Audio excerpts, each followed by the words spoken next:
की बात आप नहीं समझते है तो मेरे पास यही बेटे हैं मेरे, समझो ये मेरे भाई हैं, मैं यही समझो। बिस्मिल्लाहिर्रहमानिर्रहीम, अस्सलाम वालेकुम। आज की इस वीडियो में मैं आपको एक फॉलो अप स्टोरी देना चाहता हूँ जो कि नासरा नवाज़ से मुतल्लिक है। नासरा नवाज़ का नाम शायद आपने सुन रखा हो। ये वो ख़ातून हैं, 70 साल बुज़ुर्ग ख़ातून हैं जो कि रावलपिंडी के राजा बाज़ार में जो है वो दोपहर का खाना बेचती हैं। वो घर से खाना बना के लाती हैं और फिर इंपीरियल मार्केट और उससे मुल्हिका जो छोटे बाज़ार हैं वहाँ पे वो दुकानदारों को जाके उनकी दुकानों पे जो है वो सालन देती हैं। साथ में उन्होंने मीठे चावल भी बनाए हुए होते हैं और 2-2, 3-3 दिन बाद जो है वो मेन्यू चेंज करती रहती हैं। अब इसका फॉलो अप लेने के लिए मैं गया था क्योंकि BBC और बाकी यहाँ पे लोकल मीडिया ने भी नासरा नवाज़ का इंटरव्यू किया, लेकिन उस वक्त नासरा नवाज़, मैं उन्हें माँ जी कह के पुकारूंगा कि माँ जी ने उस वक्त तो ये इंटरव्यू इसलिए दिए थे कि शायद कोई अल्लाह का बंदा जो है वो उनकी मदद को आ जाए, उनको घर मिल जाए। और अब वो जो है वो बड़ी मुश्किल से जो है वो हमारे साथ बात करने पे भी राज़ी हुई।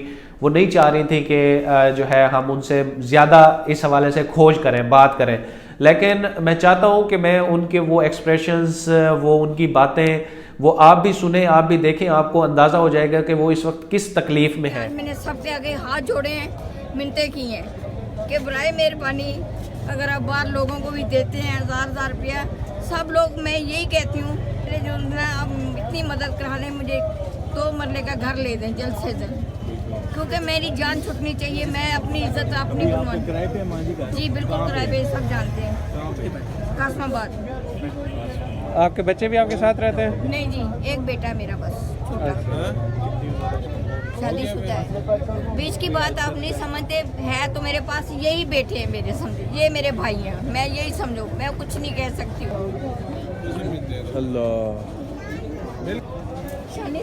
बेटा देर होगी। अगर ऐसा होता कि एक बंदा जो है कोई अपनी मर्जी से ये काम कर रहा है और उसके अंदर मतलब वो एक स्ट्रॉन्ग विल पावर के साथ चल रहा है कि नहीं मैं जो है इस तरह से अपनी रोज़ी कमाऊंगा, और वो अपने मतलब एक अपना इनर सेटिस्फेक्शन के लिए काम कर रहा है, जॉब कर रहा है, तो फिर तो ठीक था।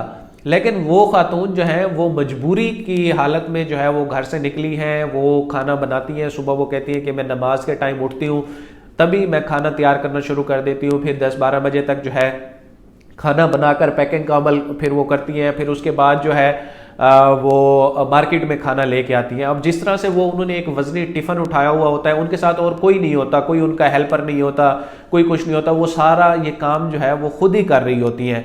आप ये फुटेजेस में भी देख रहे हैं वो किस तरह आवाज़ें लगा रही हैं, खाने का आर्डर और घर का खाना।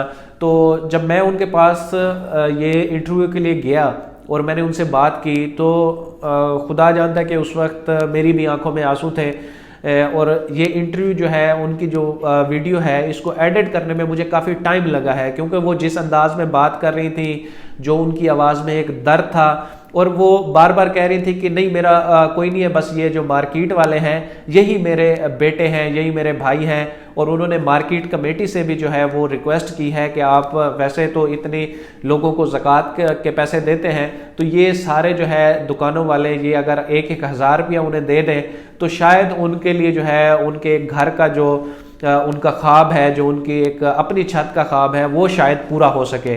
और जब मैंने उन्हें कहा कि आप इमरान खान वज़ीर आज़म साहब से कोई आप जो है वो मुतालबा करना चाहें, तो उन्होंने बड़ी मायूसी का इजहार किया कि इमरान खान हो या नवाज शरीफ हो या कोई भी हो, गरीबों के लिए कोई भी कुछ नहीं करता।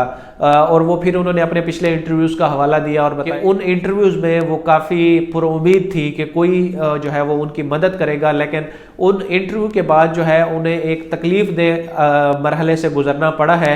इसलिए अब वो चाहती हैं कि मीडिया उनसे दूर रहे, कोई उनसे बात ना करे और वो जो काम कर रही हैं वो वही करती रहे। अब इस वीडियो के तवस्सुत से मैं मुखय्यर हजरात से और बाकी जो सोशल मीडिया एक्टिविस्ट हैं उनसे रिक्वेस्ट करता हूं कि ये इसको जो है आप इस पैगाम को ज़्यादा से ज़्यादा फैलाएं, ताकि वो लोग जो हर वक्त मदद के लिए तैयार होते थे वो अब जो है सामने आए और इस बुज़ुर्ग खातून की, इस माँ जी की जो है वो मदद करें, تاکہ یہ جو وہ ایک پریکٹس کر رہی ہیں، ایک مجبوری کی حالت میں پریکٹس کر رہی ہیں، اس سے انہیں جو ہے وہ اپنی زندگی کے آخری حصے میں وہ کچھ سکون سے اپنی زندگی گزار سکیں۔ Thank you so much.